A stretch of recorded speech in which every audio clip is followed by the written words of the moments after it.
Stocks दिख रहे हैं, लिक्विडिटी है, pending orders in the market.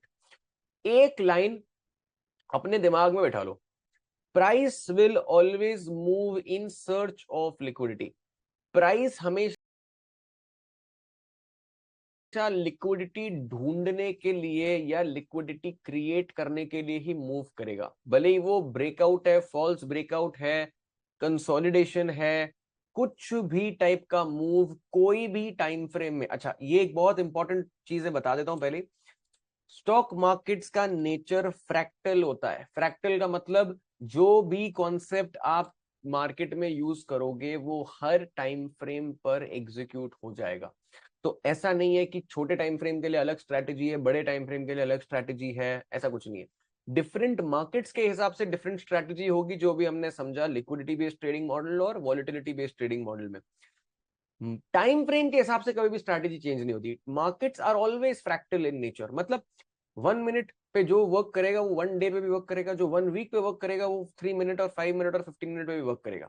ठीक है, तो अब आपने ये चीज समझिए कि लिक्विडिटी होते हैं pending orders in the market. तो अब पहले ये समझते हैं कि ये पेंडिंग ऑर्डर्स क्या होते हैं, कहां से आएंगे, कौन क्रिएट करेगा। अब आपको एक चीज ऑलरेडी पता है और मैंने I think pre requisite video में बताया था कि मार्केट के कुछ बेसिक गोल्डन रूल्स हैं। याद आ रहा है गोल्डन रूल्स वाला वीडियो? वो गोल्डन रूल्स क्या थे कि there is only two kind of market participants, retail and institutions. याद है किसी को? पूरे बाजार में दो major kind of market participants होंगे, रिटेल होंगे या इंस्टीट्यूशंस होंगे। अब हम लोग आते हैं रिटेल की कैटेगरी में, और जो बड़े ट्रेडर्स हैं जो हजारों करोड़ की कैपिटल से ट्रेड करते हैं, जो हमसे बड़े, वो इंस्टीट्यूशंस की कैटेगरी में आते हैं, राइट। अब इंस्टीट्यूशंस कौन होते हैं? इन्वेस्टमेंट बैंक, जैसे गोल्डमैन सैक्स, JP Morgan, Morgan Stanley, Nomura, Jefferies, ये सब लोग इन्वेस्टमेंट बैंक हैं। फिर कुछ इंस्टीट्यूशंस होते हैं जो डोमेस्टिक होते हैं, जैसे डीआईआई जो होते हैं, जैसे हम कहते हैं म्यूचुअल फंड कंपनीज हो गई, life insurance corporation of India हो गया, मान लो कुछ स्टेट गवर्नमेंट्स होती है। ठीक है अशोक, अगर आपने प्री रिक्विजिट वीडियो नहीं भी देखा है तो मैं आपको समझा रहा हूं अभी, आप उसके बाद देख सकते हो। 2 से 4 घंटे लगेंगे आपको प्री रिक्विजिट देखने के लिए। ठीक है अशोक जी, आपको समझ में तो आ रहा है सब कुछ, राइट? अभी तक जो मैं समझा रहा हूँ समझ में आ रहा है, राइट? कहीं पर भी कोई इश्यू हो आप बोल देना मुझे, मैं आपको उसको एक शॉर्ट फॉर्म में बता दूंगा ताकि आपकी लर्निंग पे कोई इंपैक्ट नहीं आए। ठीक है, तो अब इंस्टीट्यूशंस बहुत तरीके के होते हैं और हर इंस्टीट्यूशन का एक ही ऑब्जेक्टिव है, at the end of the day वो लोग इंट्राडे ट्रेडिंग नहीं कर रहे। वो लोग क्या कर रहे हैं? वो लोग एसेट्स मैनेज करते हैं। तो जब भी इंस्टीट्यूशंस ट्रेड करते हैं उनका objective retail intraday kind of trading का नहीं होता है। वो अपनी पोजीशन हफ्तों के लिए, दिनों के लिए, महीनों के लिए, सालों के लिए बनाते हैं। एक और चीज, इंस्टीट्यूशंस जब इंडेक्स में ट्रेड करते हैं, निफ्टी, बैंक निफ्टी, फिन निफ्टी में, वो यूजुअली अपनी पोजीशन हेज करने के लिए ट्रेड करते हैं, क्योंकि इंस्टीट्यूशंस 90% से ज्यादा टाइम्स लॉन्ग ओनली ही होते हैं। क्यों होते हैं? कभी किसी म्यूचुअल फंड को शॉर्ट करते हुए देखा है मार्केट को? आप मेरे को बताओ, किसी भी म्यूचुअल फंड को मार्केट को शॉर्ट करते हुए देखा है? नहीं देखा ना, क्योंकि इंडियन मार्केट में शॉर्ट कर ही नहीं सकते आप फ्यूचर्स और ऑप्शंस के अलावा। अच्छा, शॉर्ट करना क्या होता है? शॉर्ट करने का मतलब है, जैसे हम यूजुअली क्या करते हैं, कोई भी शेयर को बाय करते हैं, राइट, तो हम लॉन्ग पोजीशन बनाते हैं। लॉन्ग पोजीशन मतलब बाय की पोजीशन जब बनाते हैं तो हमारा ऑब्जेक्टिव क्या रहता है? ठीक है भाई, 100 रुपए में बाय करा, 90 रुपीज का हमारा स्टॉप लॉस है, और हमारा जो टारगेट है वो हम रखेंगे 120 रुपए का। ये हमारा एक बेसिक कॉन्सेप्ट होता है जो हम करते हैं। तो हम क्या कर रहे हैं, पहले खरीद रहे हैं एक 100 रुपए पे, तो पहले हम बाय कर रहे हैं, फिर हम 120 पर सेल करेंगे अगर टारगेट हिट हो गया, 90 पर सेल करेंगे अगर स्टॉप लॉस हिट हो गया। तो 90 पे जाएगा तो लॉस हो जाएगा, 120 पे जाएगा तो टारगेट हिट हो जाएगा। ठीक है, यहीं पर मैं एक, यहां पर मैं क्लिक करा इस बटन पे और शॉर्ट पोजीशन क्रिएट करता हूं सेम स्टॉक में। अब मैं आपको इसका एग्जांपल बताता हूं। ठीक है, मैं इसको चेंज कर दूंगा यहाँ पे। ठीक है, अब शॉर्ट पोजीशन का क्या मतलब है कि मैं ऐसे स्टॉक को ट्रेड कर रहा हूं जो मुझे लगता है गिरने वाला है।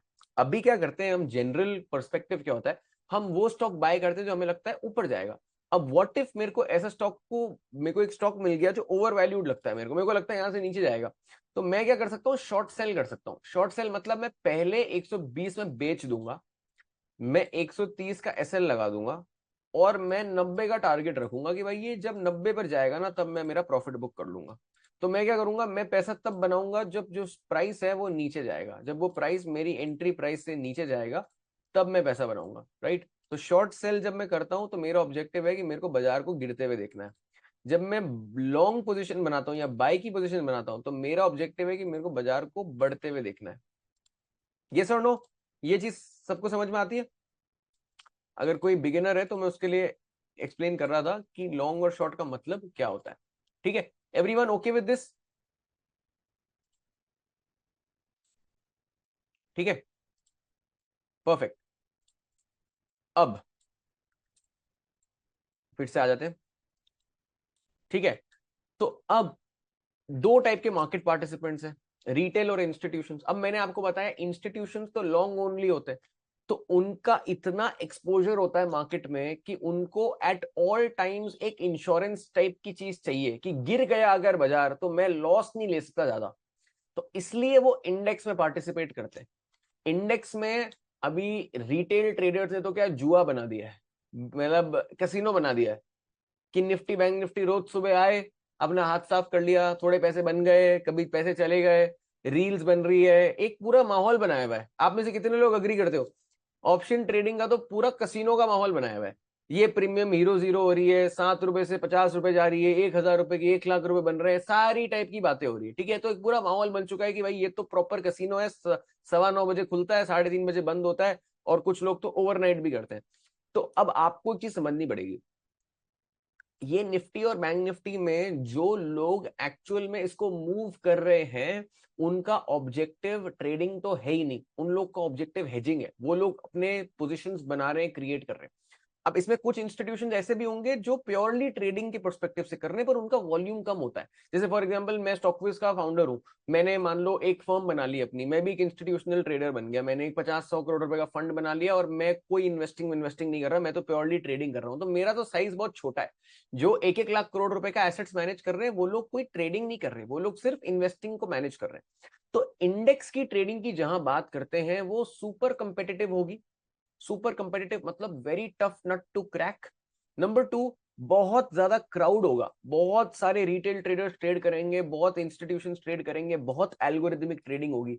तो इंडेक्स ट्रेडिंग में जब हम पहुंचेंगे, अभी जो ये लिक्विडिटी बेस्ड ट्रेडिंग मॉडल बता रहा हूं ये सबसे ब्यूटीफुली इंडेक्स में काम करती है। तो ये मैं सिखा रहा हूं, इसका मतलब ये नहीं कि कल से आप इंडेक्स ट्रेडिंग चालू कर दोगे। Is it clear?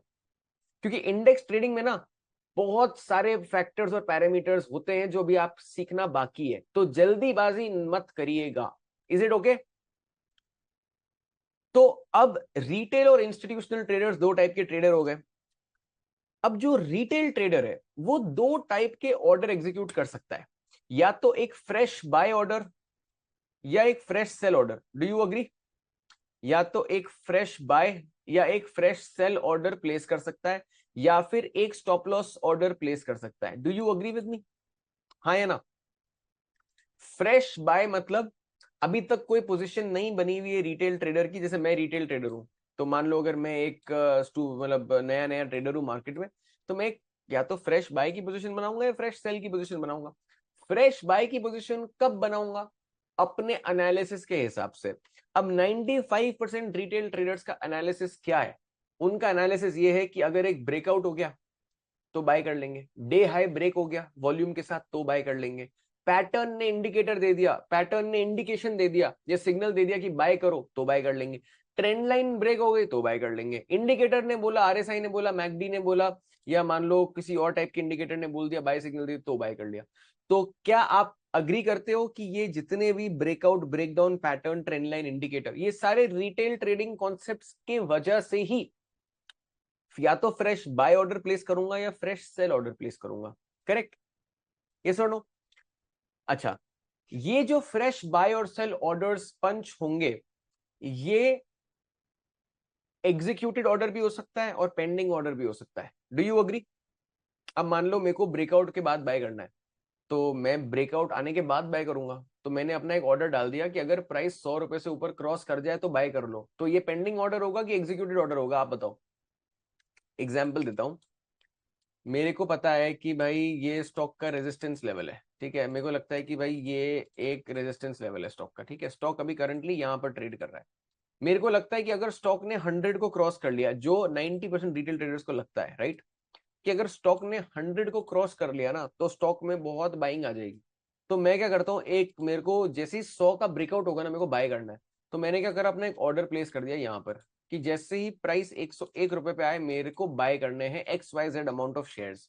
तो ये ऑर्डर अभी करंटली इस पॉइंट पर पेंडिंग है कि एग्जीक्यूटेड है, आप बताओ। 101 रुपए बाय करने वाला पेंडिंग है ना, तो पेंडिंग ऑर्डर का मतलब है लिक्विडिटी। मैंने आपको स्टार्टिंग में बताया था ना, pending order means liquidity. Liquidity is मतलब pending order in the market. अच्छा, उसके अलावा मैं स्टॉप लॉस ऑर्डर प्लेस करूंगा। अब लेट से मैंने मान लो एक सेल की पोजीशन बनाई, जैसे मैं आपको एग्जांपल दे देता हूं यहाँ पर कहीं, ठीक है। लेट से मैंने एक पोजीशन बनाई है, लेट से इधर का एग्जांपल देता हूं आपको। लेट से मैंने यहाँ पर एक पोजीशन बनाई है कि मेरे को दिखता है कि स्टॉक ने एक ब्रेकआउट कर दिया है और मैंने यहाँ पर बाइंग कर ली है। अब मैंने जैसी बाइंग मेरी यहाँ पर करी है, मेरा जो स्टॉप लॉस है वो यहाँ पर कहीं पे है, ठीक है। अब जब मैं स्टॉप लॉस डाल रहा हूं तो मैं मेरे ब्रोकर को क्या इंस्ट्रक्शंस दे रहा हूं कि बॉस मैंने 100 पे बाय किया है, अगर स्टॉक 95 पर आ जाए तो मेरे को निकाल देना। यही बोल रहा हूं ब्रोकर को, यस और नो। जब हम स्टॉप लॉस ऑर्डर प्लेस करते हैं तो हम ब्रोकर को यही तो बोल रहे हैं, भाई 95 आ जाए तो हमें निकाल देना, हमारा सेल जो स्टॉप लॉस सेल ऑर्डर है वो एग्जीक्यूट कर देना। तो क्या ये 95 का सेल ऑर्डर पेंडिंग ऑर्डर है कि एग्जीक्यूटेड ऑर्डर है, आप बताओ।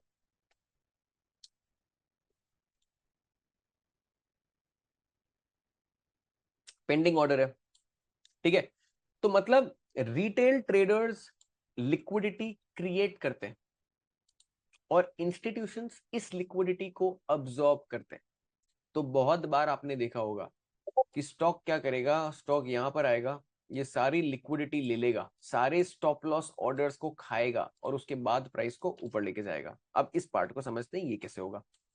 अब मैंने आपको बताया कि भाई ठीक है, रिटेल इंस्टीट्यूशंस दो टाइप के ट्रेडर्स हैं, ठीक है। रिटेल ट्रेडर्स लिक्विडिटी कैसे क्रिएट करेंगे मार्केट में, या तो फ्रेश